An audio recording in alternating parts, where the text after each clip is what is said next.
Саламатсыңарбы окуучулар, кезектеги кыргыз тили сабагыбызды баштайбыз.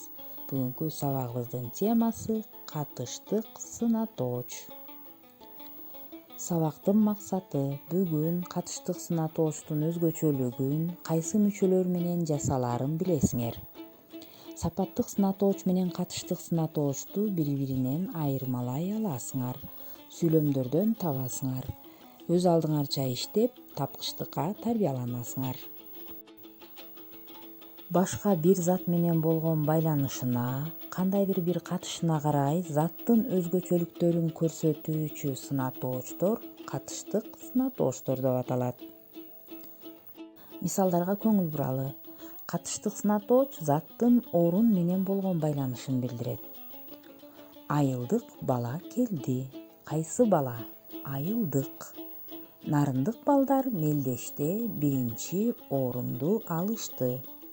Кайсы балдар? Нарындык. Бул жерде нарындык, айылдык деген сөздөр заттын орун менен болгон байланышын билдирди. Ошондой эле катыштык сынатооч заттын мезгил менен болгон байланышын билдирет. Мисалы, балдарга кышкы оюндар жагат. Кайсы? Кышкы, демек кыш мезгилиндеги оюндар.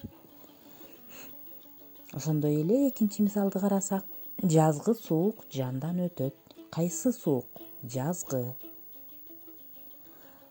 Катыштык сынатоочтор башка сөз түркүмдөрүнөн жасалат. Сөз жазуучу мүчөлөрдүн жардамы аркылуу.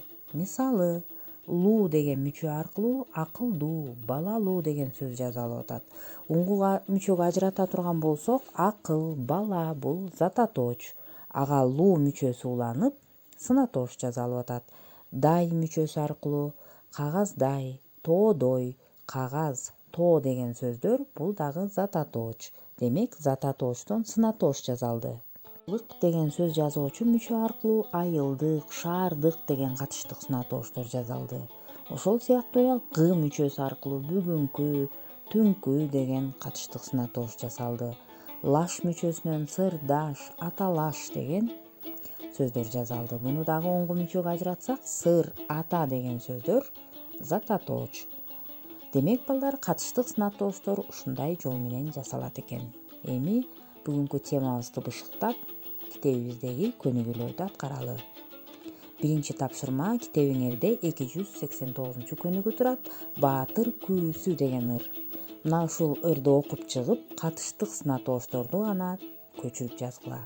Андан кийин 290 көнүгүүнү окугула. Ал жерде берилген сынатоочторду 2 тилкеге бөлүп жазгыла. Сапаттык, анан катыштык. Мисалы үчүн, биринчи сүйлөмдү карай турган болсок, ал жерде жумшак деген сөз сапаттык сынатооч болсо, мен кылдуу деген катыштык сынатооч болду. Мына ушул мен көргөзгөндөй кылып, калган сынатоочторду катыштык, анан сапаттык сынатооч деп 2 тилкеге бөлүп жаза бергиле. Демек, балдар, көнүгүүнү аткарып өзүңөр байкадыңар, катыштык сынатооч менен сапаттык сынатоочтун кандай окшоштуктары жана айырмачылыктары бар экен. Эмесе Вендин диаграммасын толтурабыз. Сапаттык сынатооч бул заттын өңүн, көлөмүн, даамын, сын-сыпатын билдирет. Уңгу түрүндө турат, башка сөз түркүмүнөн жасалбайт.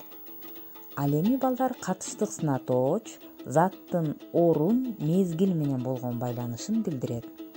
Тескерисинче, катыштык сынатооч башка сөз түркүмүнөн жасалат. Сөз жазуучу мүчөлөр аркылуу. Ал эми экөөнүн окшоштугу экөө тең сынатооч кандай деген суроого жооп берет экен. Эмесе, балдар, тема түшүнүктүү болду деп ойлойм. Бүгүнкү сабагыбыз соңуна чыкты. Саламатта калгыла.